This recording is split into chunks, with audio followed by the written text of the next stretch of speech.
there! Thank you so much again for joining me on this channel. As always, I'm very grateful for all your previous views, likes, subscriptions and shares.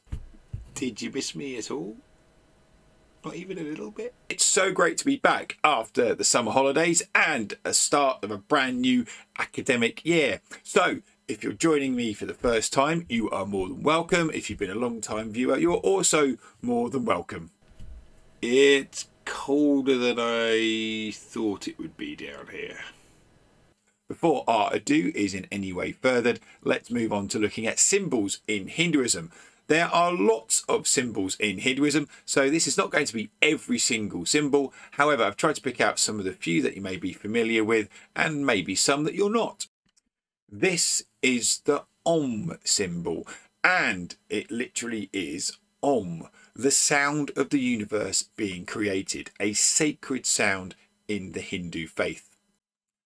Interestingly enough, the Om sound can be broken down into three, representing creation, manifestation and destruction.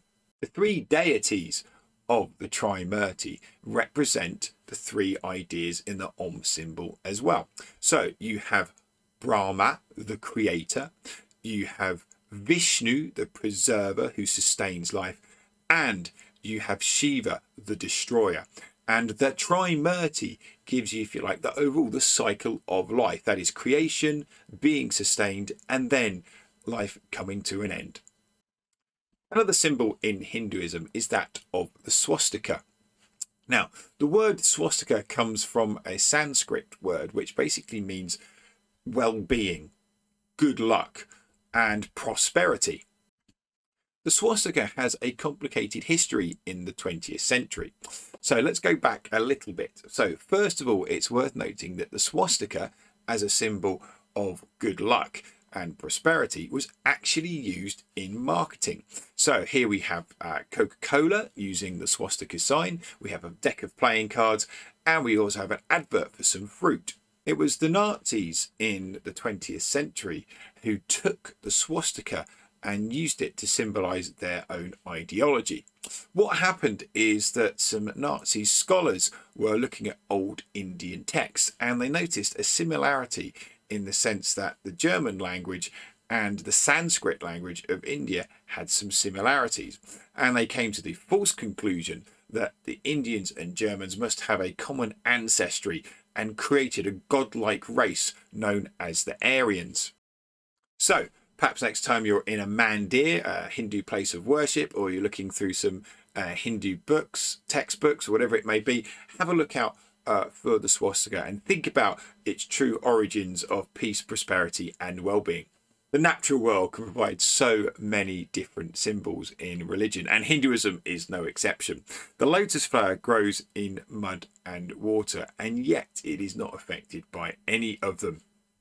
And it's a wonderful symbol of how to be motivated and the fact that it can overcome its conditions, plus the fact it is rather beautiful.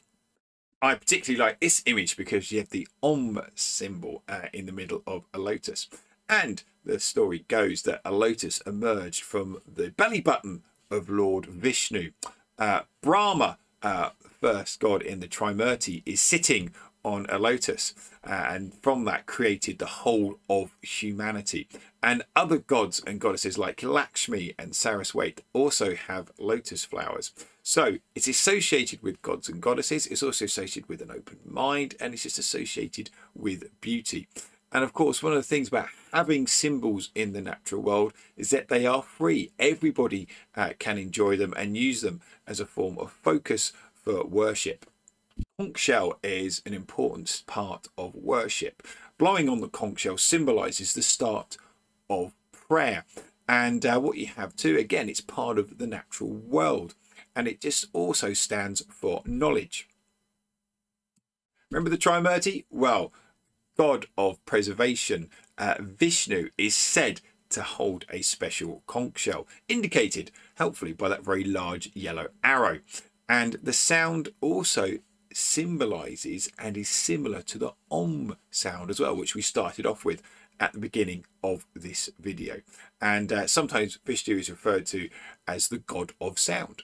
Now, you cannot do a video on symbols in Hinduism and not look at cows. Now, cows are not worshipped in India, but they are given a huge amount of special status and a huge amount of respect. Now, cows are quite docile and cooperative animals, and also they are very giving, and that's important too.